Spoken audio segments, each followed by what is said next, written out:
Bismillahirrahmanirrahim. Thank you for this important issue that has been brought before. اور میں سمجھتا ہوں کہ یہ اس وقت کہا جاتا تھا کہ 20ویں صدی میں جنگیں ہوں گی تیل کے اوپر، لیکن 21ویں صدی میں جنگیں ہوں گی واٹر کے اوپر، پانی کے اوپر. اور جیسا میرے فاضل دوست نے بھی فرمایا کہ یہ ایشو پاکستان کے مستقبل کے حوالے سے ہے. اس کے 3 کانٹیکسٹ میں بتانا چاہتا ہوں. نمبر 1 جو ہے، ہندوستان نے جو 25 جنوری 2023 کو نوٹس دیا، اس کا کانٹیکسٹ یہ ہے کہ انہوں نے دیکھا کہ پاکستان کے اندر ایک کمزوری ہے، پاکستان کے اندر ایک اسٹریٹجک کلیئرٹی نہیں ہے، اور اس کو ہم ایکسپلائٹ کریں. کیونکہ 2022 کا سارا سال ہم نے سیاسی چپکلش اور کون بنے گا چیف پر ضائع کیا، اور اس لیے شروع میں انہوں نے انڈیا نے یہ کیا. And sir, there is a context also. There is a hat trick of hatred from India's side in the last 2-3 years under Mr. Modi. انہوں نے پلوامہ کا کیا 26 فروری کو، first attack on Pakistan, Balakot, after 71.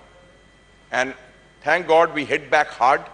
We shot down 2 of their planes, captured their pilot. So we showed we have the capacity and the will to hit back. دوسرا ہوا 5 اگست 2019 کو، مقبوضہ کشمیر پر اینیکسیشن کی، اور جس کا ہمارا میں نے نوٹ کیا، اور ہمارے دوست بیٹھے ہیں جو اس وقت گورنمنٹ میں تھے اس وقت کی حکومت بھی اور اس وقت کی ملٹری اسٹیبلشمنٹ نے بھی آئی تھنک اسٹریٹجک کلیئرٹی شو نہیں کی. ٹویٹ بھی کیا کہ مودی آئے گا تو شاید حالات بہتر ہوں گے، اور وہ دوسرے ہمارے جو تھے اس وقت کی فوجی اسٹیبلشمنٹ وہ بھی ڈھیلی پڑ گئی کہ نہیں، ہندوستان سے بات کرو. ہندوستان نے آفر کیا سیز فائر، اور سیز فائر اس لیے آفر کیا مسٹر چیئرمین، چائنا کی وجہ سے. جب ہندوستان کو پھینٹی پڑی گلوان میں مئی 2020 میں، ان کو مار پڑی، ان کو خوف تھا 2 فرنٹ سچویشن کا کہ چین اور پاکستان مل کے ہمارے خلاف نہ کوئی محاذ بن جائے. انہوں نے یہ بھیجا، اور ہمیں غلط فہمی ہوئی کہ ہم ان سے کچھ کر سکتے ہیں نیگوسیٹ. اور آپ کو یاد ہوگا کہ کہا گیا کہ اب کشمیر پر بھی بات ہوگی، سارا ہوگا. So we did not have strategic clarity on India. اور اب یہ جو کیا گیا ہے، میں ایگری کرتا ہوں اپنے دوستوں سے کہ ہمارا کوئی مؤثر، پختہ، ٹھوس اور دبنگ جواب نہیں آیا ابھی تک، ابھی تیاری نہیں ہوئی. اور اس کی وجہ کیا ہے سر؟ Because we are too busy fighting among ourselves. And I think this is a very serious issue. اگر ہم نے ہندوستان کا کاؤنٹر کرنا ہے، اور ہندوستان اکیلا نہیں ہے، ہندوستان کے پیچھے امریکہ بھی ہے. They are also giving this. They want India to become the so-called power to counter China. تو اس حوالے سے میں سمجھتا ہوں کہ 2-3 سٹیپس ہمیں خود لینے پڑیں گے. پاکستان کے اندر most important thing is national unity.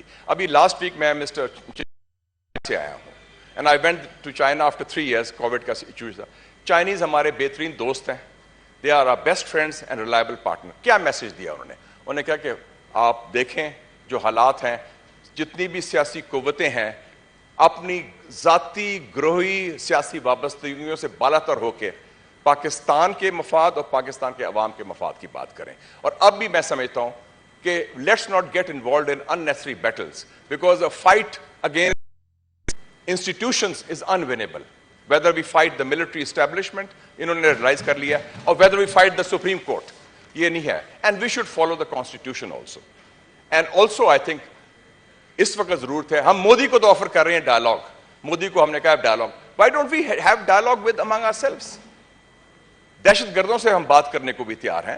Let's talk with the opposition also. جو پی ٹی آئی ہے ان سے بات کریں, دوسری پارٹیز بھی بات کریں, and set the rules of the game so that elections are held, follow the constitution and the elections are held on schedule, اور اس میں کوئی ہونا ہو. اور یہ بھی سبق سیکھیں اپنا. اب ان کے لیڈرز کہتے ہیں کہ وہ باجوہ نے مجھے یہ کہا, فیض نے یہ کہا. خدا کے لیے خود فیصلہ کریں. پاکستان کی تاریخ کا سب سے بڑا فیصلہ قومی سلامتی کا کیا تھا مسٹر چیئرمین؟ نیوکلیئر بم بنانا. وہ ذوالفقار علی بھٹو نے شروع کیا تھا اور میاں نواز شریف نے کمپلیٹ کیا تھا. اور یہ میں بتا دوں, اس وقت کی میں اس کو انفارمیشن منسٹر تھا, میاں نواز شریف پر کوئی پریشر نہیں تھا ملٹری اسٹیبلشمنٹ کا, بلکہ 3 سروس چیفز تھے, اس میں ایک خلاف تھا بم بنانے کے دھماکے کے, ایک نے کہا میں نیوٹرل ہوں, اور ایک حق میں تھا. انہوں نے کہا کہ سر آپ فیصلہ کریں, اور ہم نے ٹکا کے دبنگ فیصلہ کیا, اور وہ that has saved Pakistan today. So I think the time has come, political forces خود فیصلہ کریں.